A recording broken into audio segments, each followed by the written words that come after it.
弟弟去深山支教5年，期间结了婚。5年后，我开车进山看他，当见到弟媳的那一刻，我瞬间愣住。我最后一次见到弟弟是5年前在火车站。那天很冷，他穿着一件洗得发白的冲锋衣，背着一个鼓鼓囊囊的登山包。我给他塞了2000块钱，他推了好几次才收下，说够了够了，山里花不了什么钱。哥，我先走了。他朝我挥手，转身的时候步子很轻快。我站在原地看着他的背影消失在检票口，莫名有种不太对劲的感觉。那种感觉很难形容，就像你明明把东西放在桌上，转头却找不到了，明明应该在，但就是不对劲。后来我想，也许那时候就该察觉的。弟弟去的地方叫云岭，在西南边陲一个连导航都标不准的山区。他大学毕业那年报名了支教项目，说要去改变山里孩子的命运。我妈哭了一晚上，我爸沉着脸抽了半包烟，最后还是让他去了。头2年他每个月都打电话回来，絮絮叨叨说山里的事，哪个孩子学会了拼音，哪个孩子终于不怕生了。我妈在电话那头抹眼泪，问他吃的好不好，冷不冷。第3年开始，电话少了，有时候1个月就打1次，说2句就挂。我妈说山里信号不好，我没吭声。去年春节他没回来，说是山里下大雪，路封了。今年春节又没回，理由是要陪几个留守儿童过年。3个月前，他突然在微信上发了一句话：哥，我结婚了。我盯着那句话看了很久，然后打了个电话过去。关机，发微信，已读不回。我妈知道后高兴坏了，逢人就说我弟在山里娶了媳妇，要在那边扎根了。我爸难得笑了，说也好，成家立业，有个人照顾也好。只有我心里那股不对劲的感觉越来越强。上周我请了年假，租了辆越野车，决定进山去看他。出发前，我给他发了条微信，说我要过去。他回了3个字：别来了。我盯着那3个字看了半天，然后把手机扔在副驾驶座上，发动了车。车窗外开始下雨，雨刮器一下一下刮过玻璃，发出单调的声响。我突然想起5年前那个冬天，弟弟背着包转身离开时，我感觉到的那种说不清道不明的不对劲。现在那种感觉又回来了。从市区到云岭要开8个小时的山路，头4个小时还算好走，虽然弯多，但路面还算平整。过了县城之后，柏油路变成了碎石路，再往里走，连碎石都没了，只剩下坑坑洼洼的土路。我开得很慢，手死死攥着方向盘。窗外是看不到底的山谷，雾气浓得化不开，偶尔能看见几户人家，房子是那种老式的木头吊脚楼，屋顶盖着青瓦，檐角挂着风干的玉米。中午在一个镇上吃饭，就一家小饭馆，老板是个50多岁的女人，头发盘在脑后，围裙上全是油渍。去云岭，她给我盛米饭的时候问：对，去看我弟弟。你弟弟是那个教书的？他眼睛亮了一下。小林老师。我点头。弟弟叫林默，山里人大概都叫他小林老师。哎呀，那是个好人啊！老板娘坐到我对面，话匣子一下打开了。我侄女就在他那个学校，以前不爱念书，天天哭着要回家。小林老师来了以后，每天放学送他回家，还给他补课，现在可喜欢上学了。我笑了笑，心里有点暖。你弟弟结婚了吧？老板娘突然问。结了。那个姑娘老板娘欲言又止，看了我一眼，摇摇头，也是造孽。我心一紧，什么意思？没什么，没什么。他站起来，匆匆进了厨房。我追出去问他，摆摆手，你自己去看看就知道了，我一个外人不好说。离开饭馆的时候，雨停了，但天色更阴沉。我坐在车里，点了根烟，老板娘那句也是造孽在脑子里转来转去。手机震了一下，是弟弟发来的消息，哥，真的别来了。我把烟摁灭，发动车子。弟弟从小就跟别的孩子不一样。小学的时候，班里有个同学家里穷，冬天还穿着单鞋。弟弟回家把自己的棉鞋脱下来，非要给人家送去。我妈拦都拦不住，最后是我爸打了他一顿，他才作罢，但还是偷偷把自己的压岁钱塞给了那个同学。高中那年，他在学校门口看到一个要饭的老人蹲在地上哭，他跑回家拿了一床被子和一袋米，背着就去了。我妈骂他傻，说那些要饭的都是骗子。他红着眼睛说，万一是真的呢？万一真的没人管呢？我那时候觉得他就是心软，长大了就好了。大学他读的师范，毕业那年别的同学都在考编制，他却报名去了山区支教。我问他为什么，他说，哥，城里的孩子有那么多老师，可山里的孩子呢？我没接话。我知道说什么都没用，他决定的事，10头牛都拉不回来。但我从没想过他会在山里待5年，更没想过他会在那里结婚。天快黑的时候，我终于到了云岭村。这是一个只有30几户人家的小村子，房子零零散散散布在山坡上。村口有一块褪了色的木牌子，上面写着云岭小学4个字。学校就一栋2层的砖房，外墙刷着白灰，已经发黄剥落。操场是水泥地，裂了好几道缝，角落里堆着几个破旧的篮球。教室里传来朗读声，是小孩子稚嫩的声音，一字一顿念着课文。我站在操场上，听着那些声音，突然鼻子有点酸。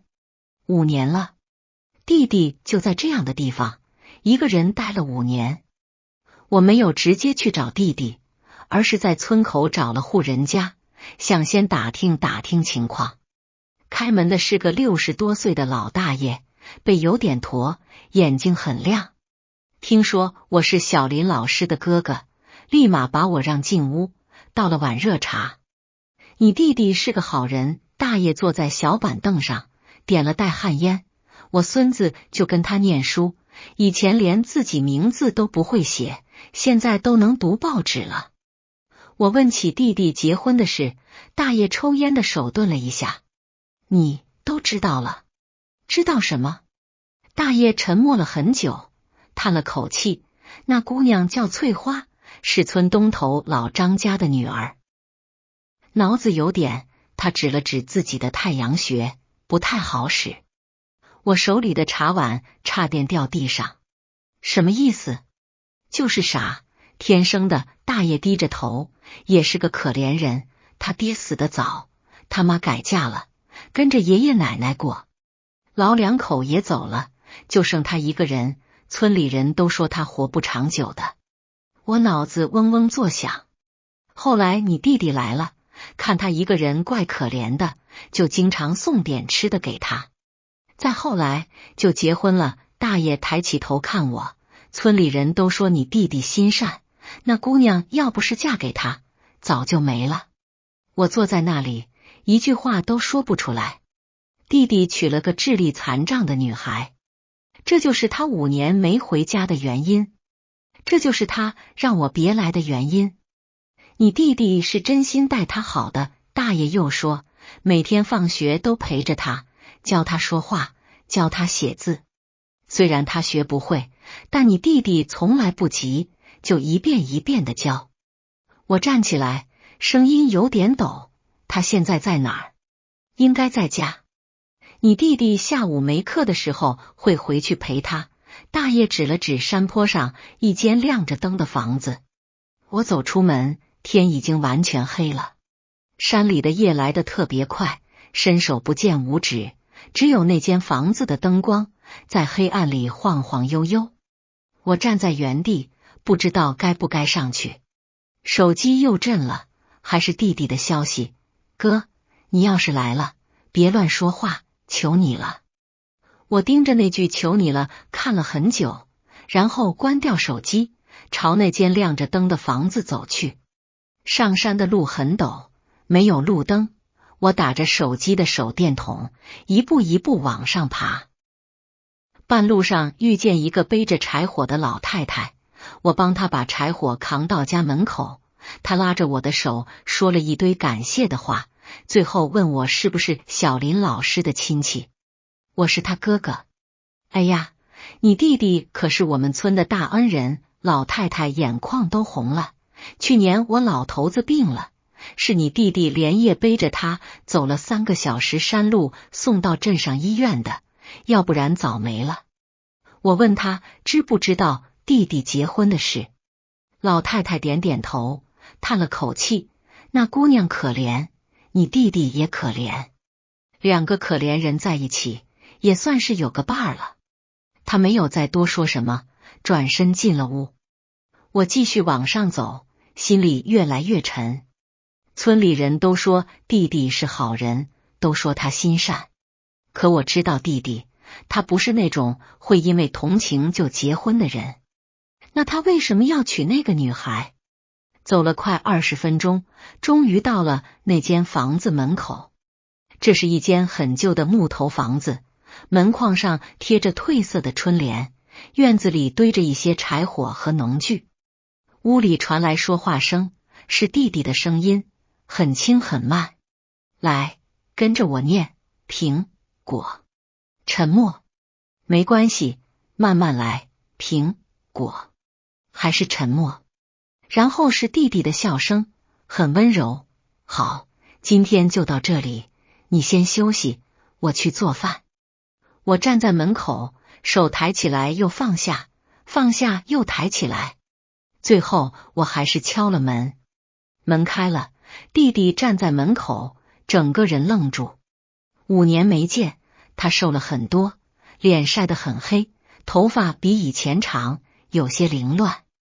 他穿着一件洗得发白的格子衬衫，袖子挽到手肘，手上还沾着面粉。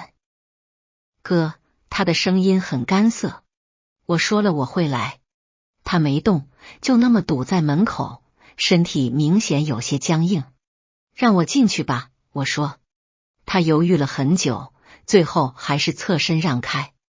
屋子很简陋，就一间大房间，用布帘子隔成了2半。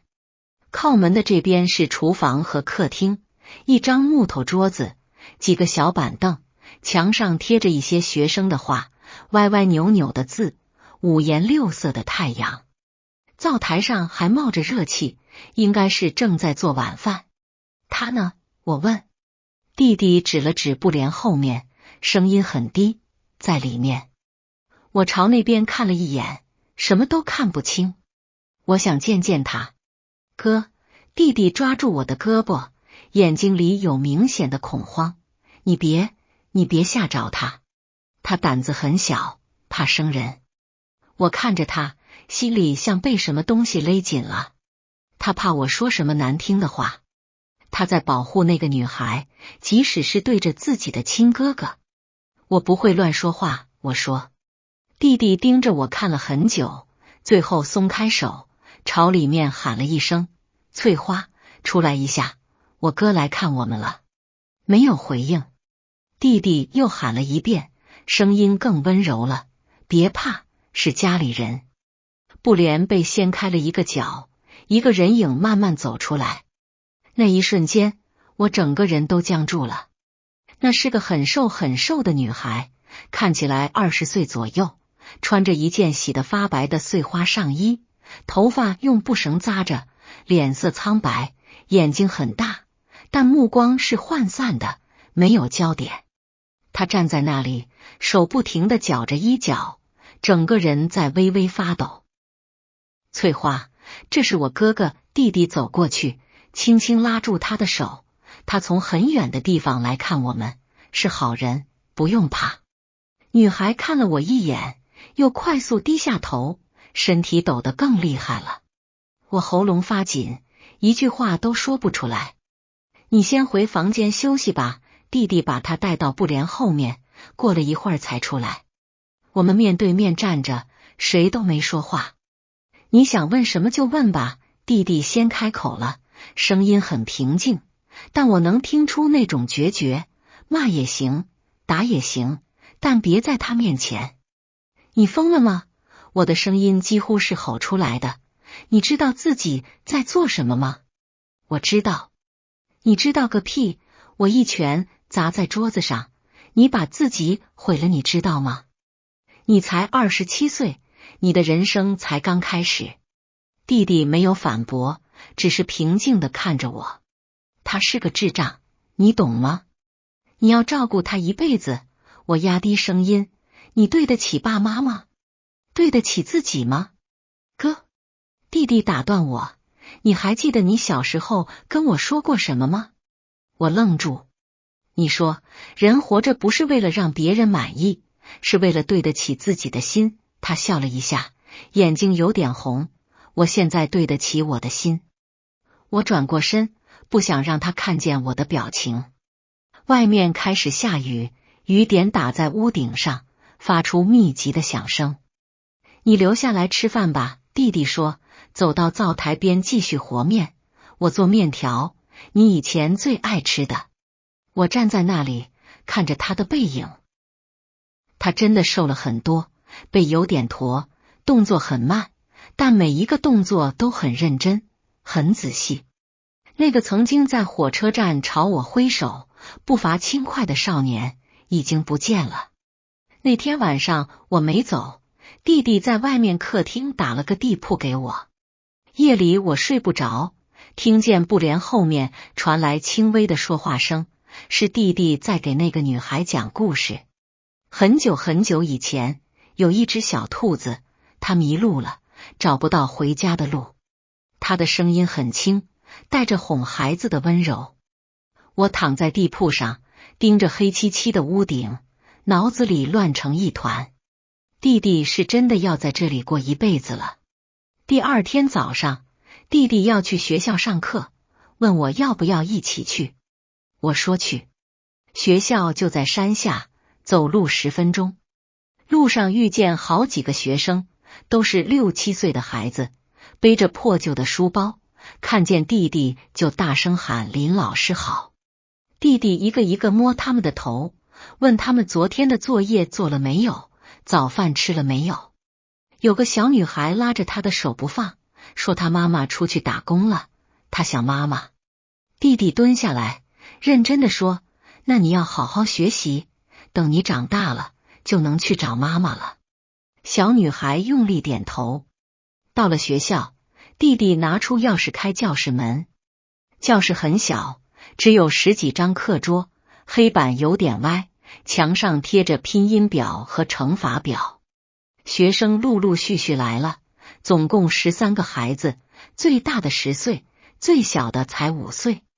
弟弟站在讲台上开始上课，他教的是语文，讲的是小蝌蚪找妈妈。小蝌蚪游啊游，看见了一只大鱼，他一边读课文，一边在黑板上画画，画得很认真，虽然画得不怎么样，但孩子们都看得很入神。下课了，孩子们围着弟弟，叽叽喳喳问东问西。有个男孩问他，林老师，你媳妇啥时候来学校玩啊？弟弟笑了，他不太舒服，等他好了就来。林老师，你媳妇会做饭吗？会啊。那她会做什么？弟弟想了想，她会烧水。孩子们笑了，弟弟也笑了。我站在教室外面，看着这一幕，心里说不出是什么滋味。中午放学，弟弟要回家做饭。我说我陪他一起回去。路上我问他，你打算一直待在这里？那你想过以后吗？结婚证怎么办？孩子怎么办？弟弟停下脚步，看着远处的山。哥，我没想那么远，他说，我只知道，如果我不管他，他会死。村里那么多人，村里人管不了。弟弟打断我，他爷爷奶奶去世以后，他一个人住在山上的破房子里，有时候好几天都不吃东西，有时候半夜下山，在路边坐到天亮。村里人都怕他，说他是扫把星。我没说话。我第一次见他是刚来村里那年冬天。弟弟继续说，他站在学校门口，浑身都湿透了，头发上还有泥巴。我问他怎么了，他不说话，就那么看着我，眼神像受伤的小动物。他声音有点哽咽。后来我才知道，他那天被村里几个混混欺负了，衣服都撕烂了。我报了警，但警察来了他也不说话，那些人最后什么事都没有。我攥紧了拳头。从那以后，我就经常去看他，给他送吃的，陪他说话，虽然他从来不回应。弟弟转过头看我，哥，我不是因为同情才娶她的，我是真的想保护她。我看着他，突然想起小时候那个为了一双棉鞋被打的弟弟。他没变，从来都没变过。可是你这样，我不知道该说什么。爸妈那边我知道。弟弟低下头，等我想好怎么说，我会告诉他们的。但现在不行，我怕。他没说下去，但我知道他怕什么。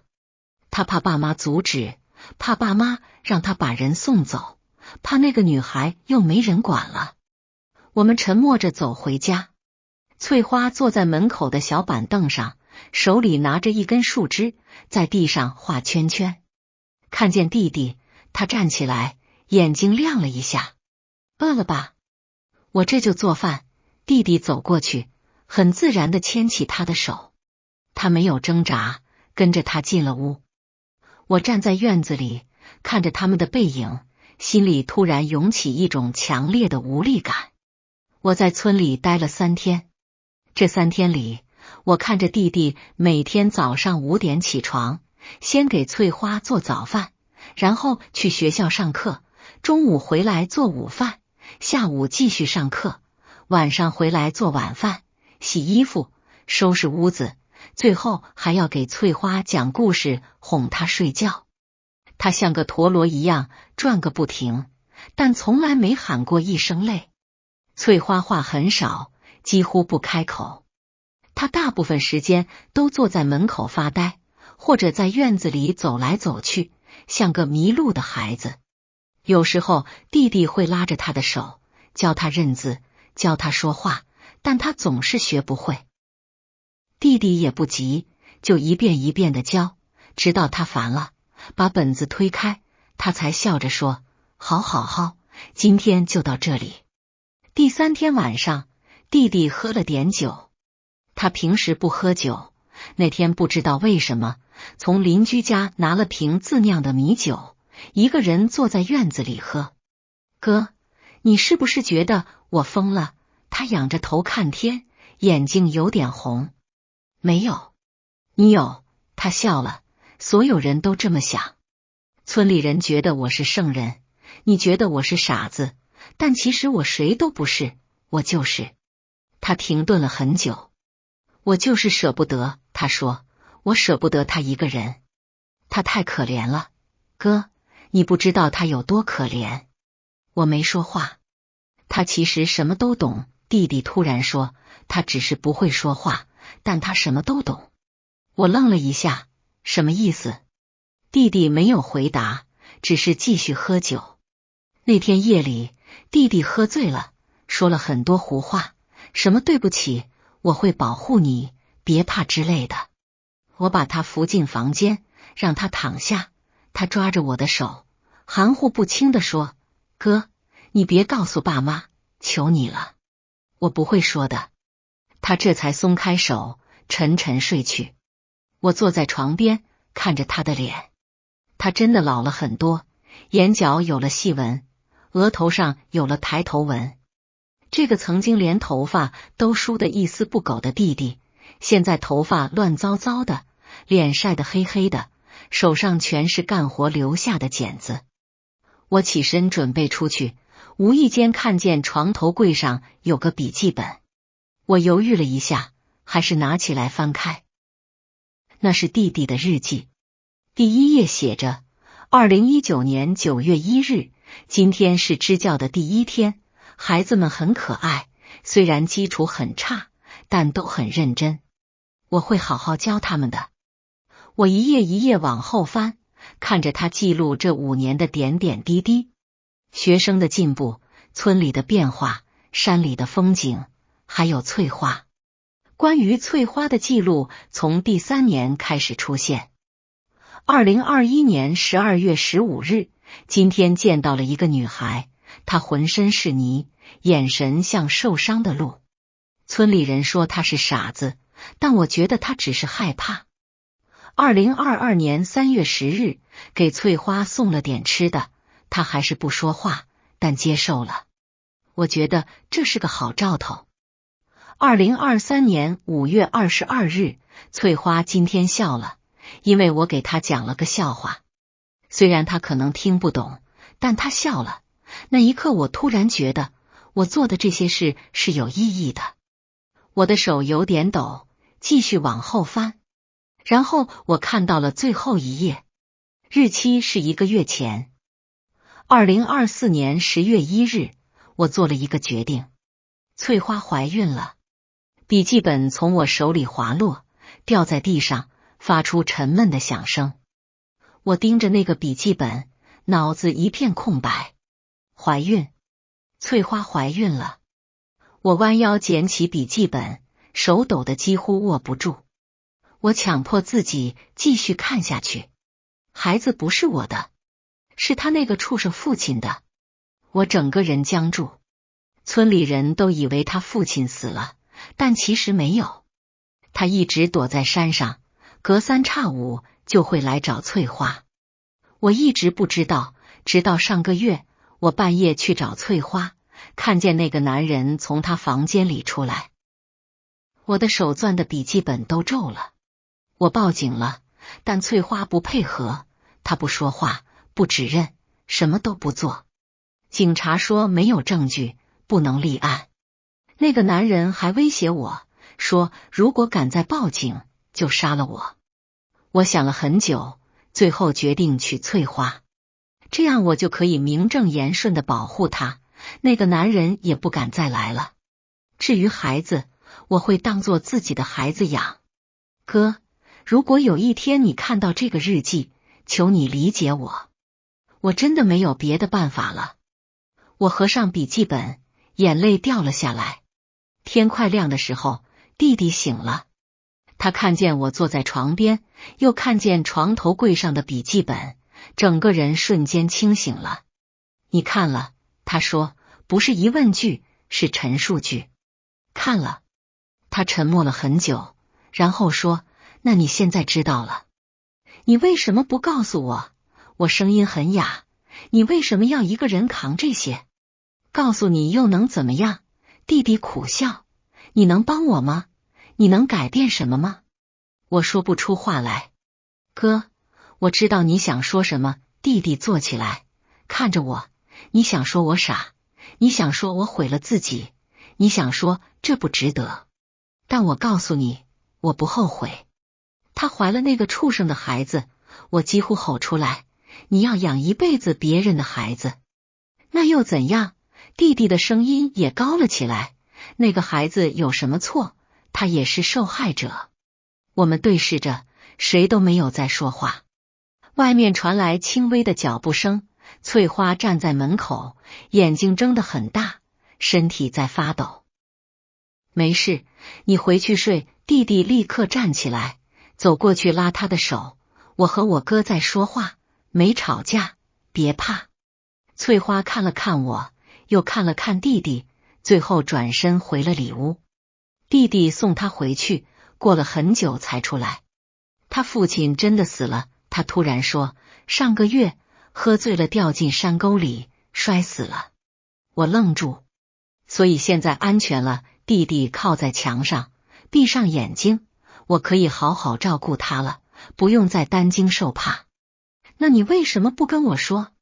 因为说了也没用。他睁开眼睛看我，哥，我知道你想让我回去，你想让我过正常的生活，找个正常的女孩结婚，生孩子，跟爸妈住在一起，但我做不到。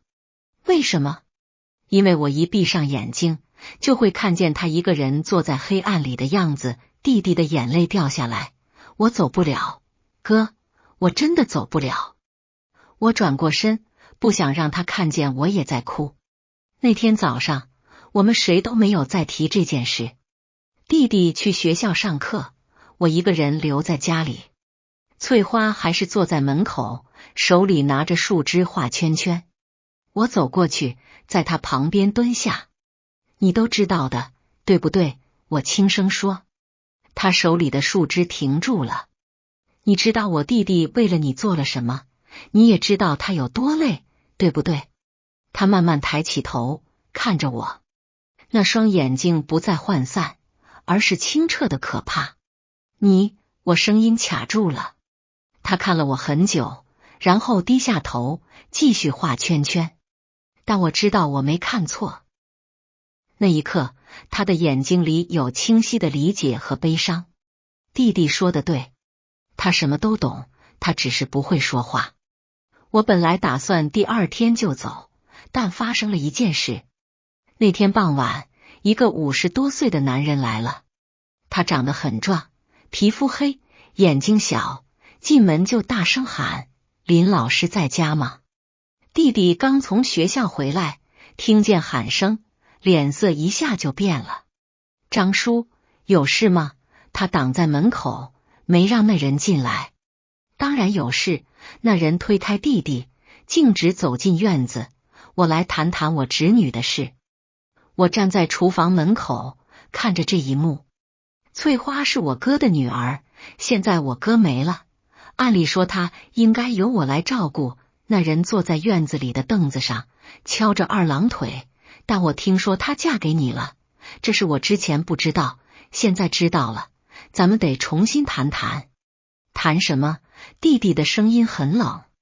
谈彩礼啊，那人理所当然地说，娶我们老张家的姑娘，怎么也得给个10万8万的吧。她不是你侄女，弟弟说，她爷爷奶奶去世之前就跟你断绝关系了，你没资格管她的事。嘿，你这小子！那人站起来，指着弟弟的鼻子，我哥死了，我就是他最亲的人，你凭什么说我没资格？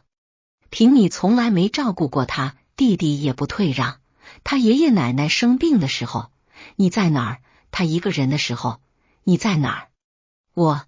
那人被噎住了，但很快又强硬起来，那是以前，现在不一样了。你要是娶她，就得给彩礼，这是规矩。我不会给1分钱，弟弟说。不给是吧？那人冷笑，那我就去村委会告你，说你拐卖妇女。你去告！弟弟吼了出来，你去告啊，看看最后被抓的是谁。气氛一下子紧张起来。那人盯着弟弟看了很久，突然笑了，行，有种。那咱们走着瞧。他转身要走，又停下来，回头说，对了，听说翠花怀孕了，那孩子可是我们老张家的种，你一个外人可养不了。弟弟脸色煞白。那人大笑着走了，留下弟弟站在原地，整个人都在发抖。他在威胁你。我走出来说，我知道。弟弟坐在凳子上，双手捂着脸，他知道孩子的事。那你打算怎么办？我不知道。弟弟的声音从指缝里传出来，带着浓浓的疲惫。我真的不知道。那天晚上，我们坐在院子里商量对策。报警，我说，那个人是在敲诈勒索。没用的，弟弟摇头，他会说是谈彩礼，不是敲诈。而且翠花不会作证，她不说话，警察也没办法。那就给钱。我没钱，弟弟苦笑。我一个月工资3000，除了给爸妈寄1000，剩下的都花在翠花身上了。那他要是一直闹怎么办？弟弟沉默了。过了很久，他说：哥，如果有一天我出事了，你能帮我照顾翠花吗？你说什么胡话？我一拍桌子，你能出什么事？我是说如果。弟弟看着我，如果那个人真的告我，如果我真的被抓了，你能不能帮我照顾他？我不是让你娶她，我是说能不能帮我找个好人家，把他托付出去。林默，我吼他的名字，你听听你在说什么？哥，我是认真的。弟弟的眼泪掉下来，我真的没办法了。我不怕死，我就怕他没人管。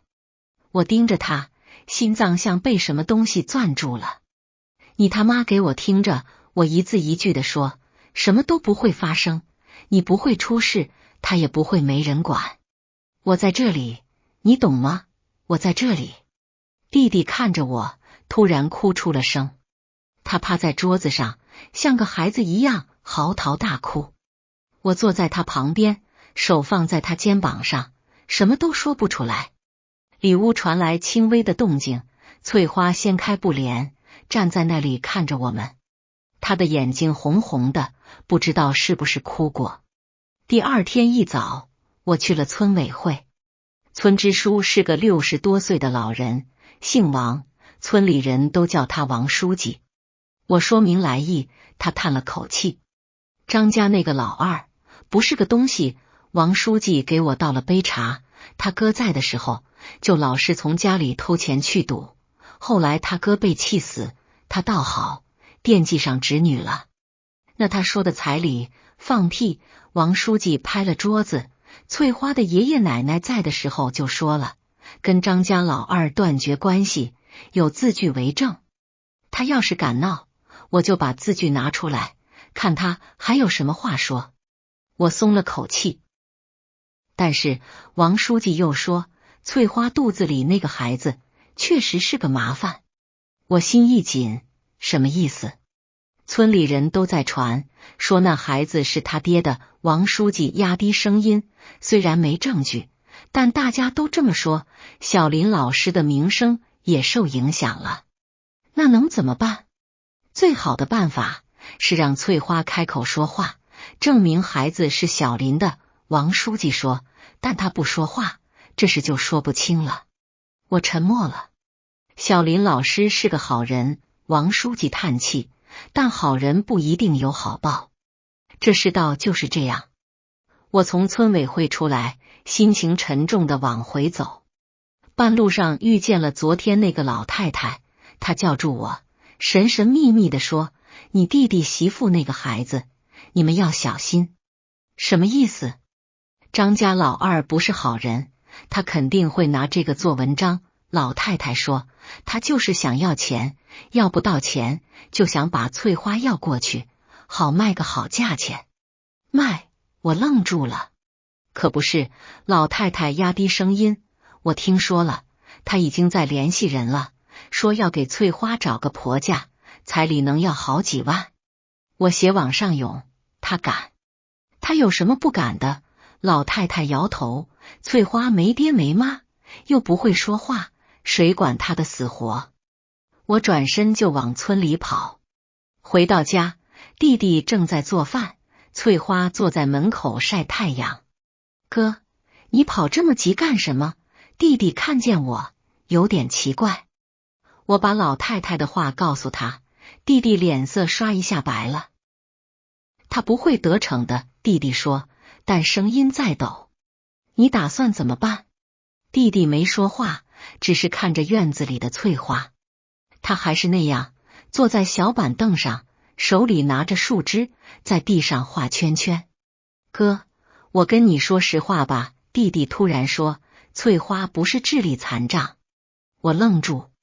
他是选择性缄默症，是心理疾病。弟弟说，他小时候受过刺激，从那以后就不说话了，但他的智力完全正常。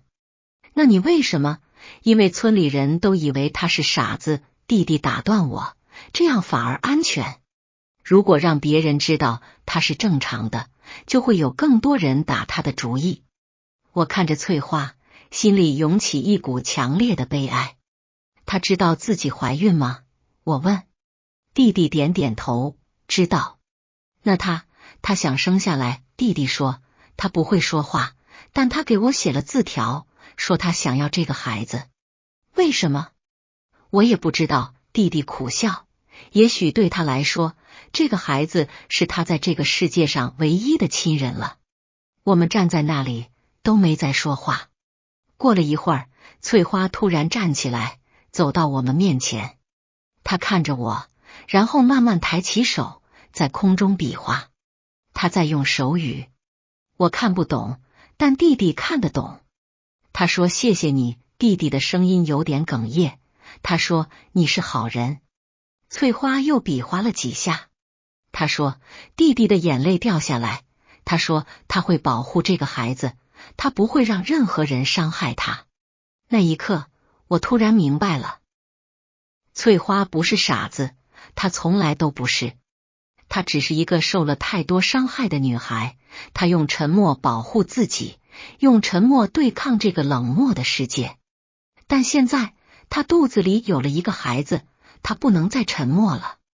那天下午，张家老二又来了，这次带了2个人。林老师考虑的怎么样了？他大咧咧的坐在院子里，是给钱还是把人交出来？我说了，1分钱都不会给你。弟弟站在门口，挡住他们进屋的路。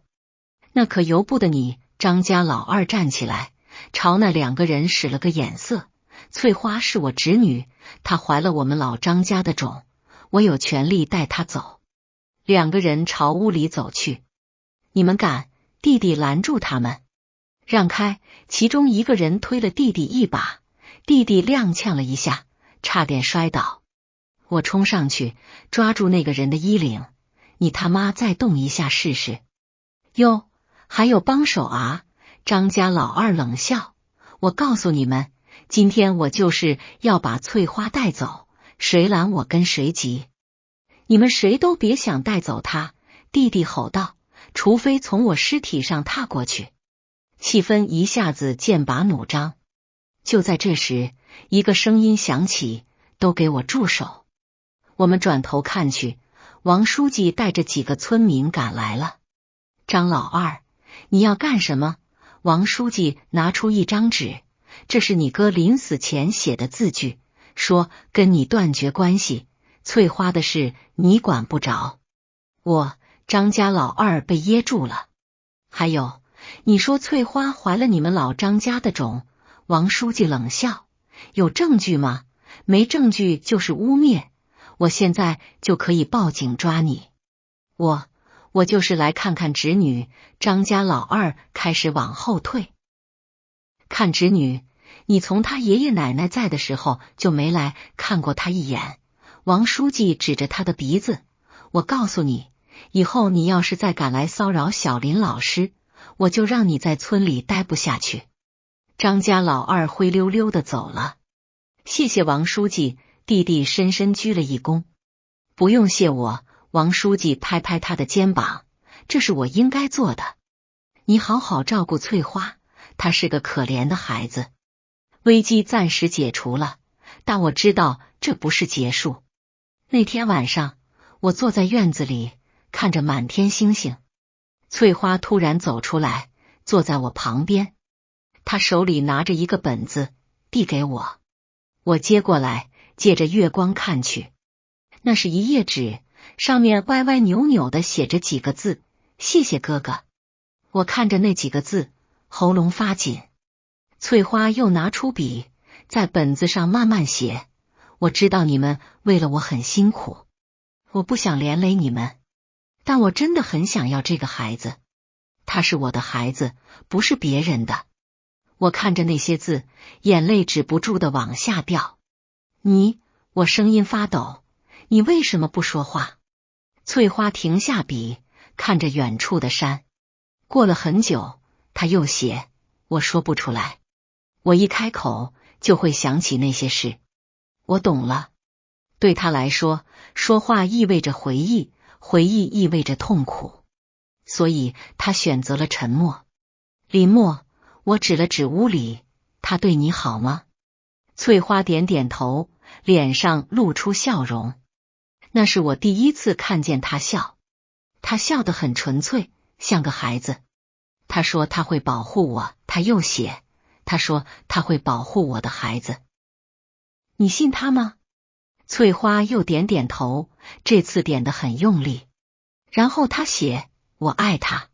我愣住了。虽然我不会说，但我爱他。他继续写，他是第一个对我好的人，也是第一个让我觉得活着有意义的人。我看着那些字，心里涌起一股强烈的震撼。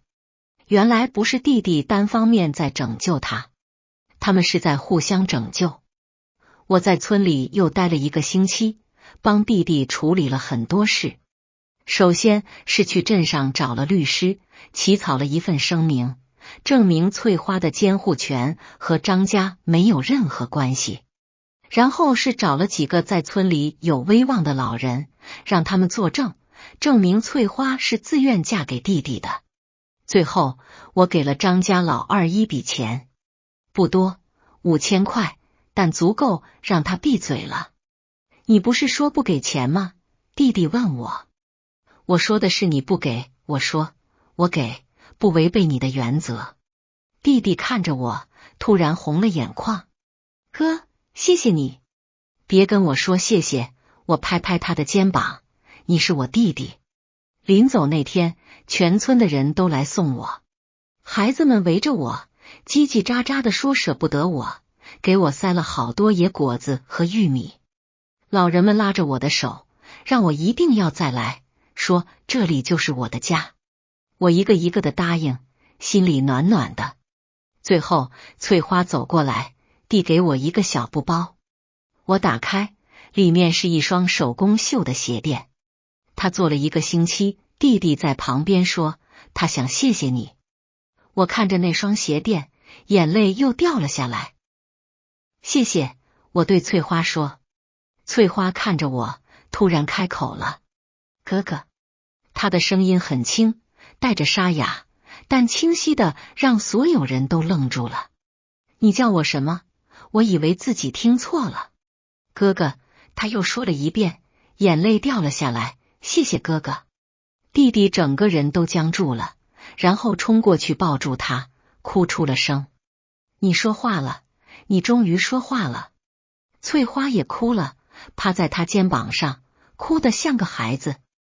我站在旁边看着这一幕，心里什么滋味都有。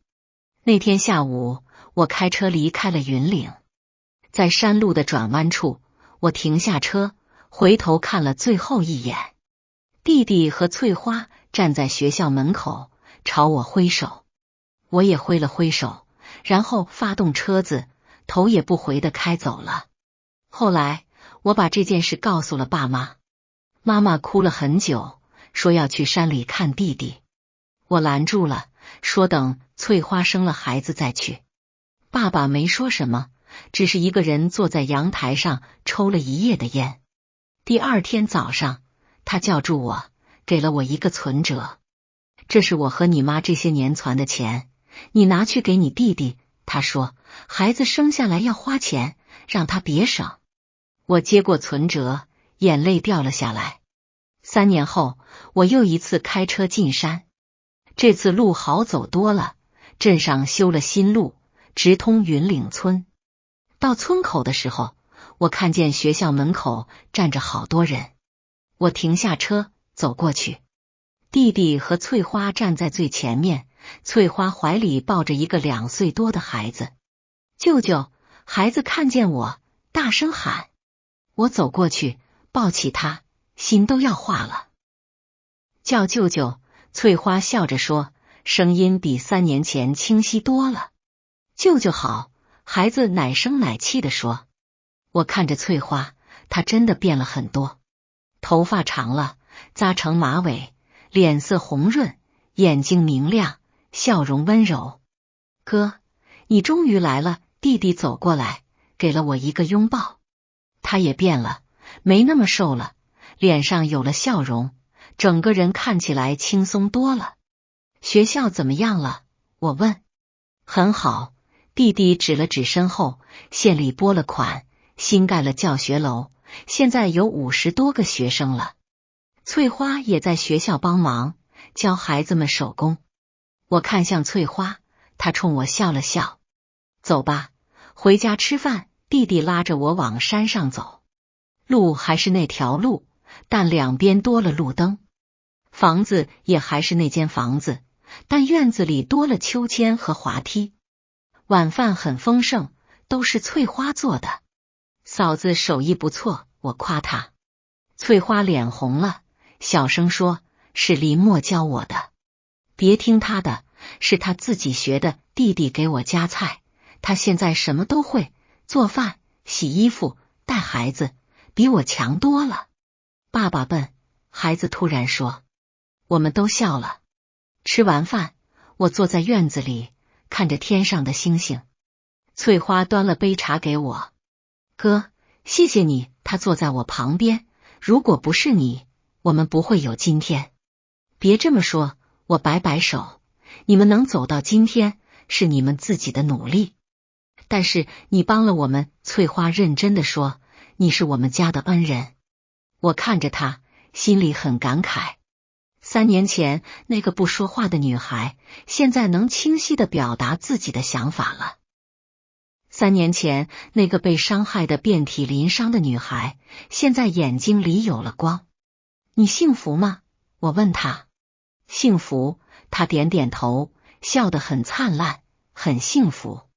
那天晚上，我躺在床上，听见隔壁房间传来弟弟给孩子讲故事的声音。从前有一只小兔子，它迷路了，找不到回家的路。我笑了，还是那个故事，但讲故事的人不一样了。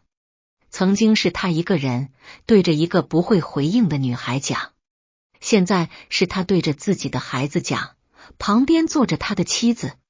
第2天走的时候，全家人都来送我。舅舅，下次什么时候来？孩子拉着我的手。很快，我摸摸他的头，舅舅会常来看你。那你要给我带好吃的。好。我上了车，摇下车窗，看着他们一家3口。弟弟搂着翠花的肩膀，翠花抱着孩子，孩子朝我挥手。那一刻，我突然明白了什么是幸福。幸福不是拥有很多，而是找到对的人，过对的生活。弟弟找到了，翠花也找到了。我发动车子，缓缓开走。后视镜里，他们还在挥手，直到消失在山路的转弯处。我打开车窗，让风吹进来。山里的风很清爽，带着草木的香味，还有淡淡的花香。我深吸一口气，感觉心里的石头终于落地了。弟弟没有错，他选择了一条很难走的路，但他走对了。因为在路的尽头，是他想要的生活，是他想守护的人，这就够了。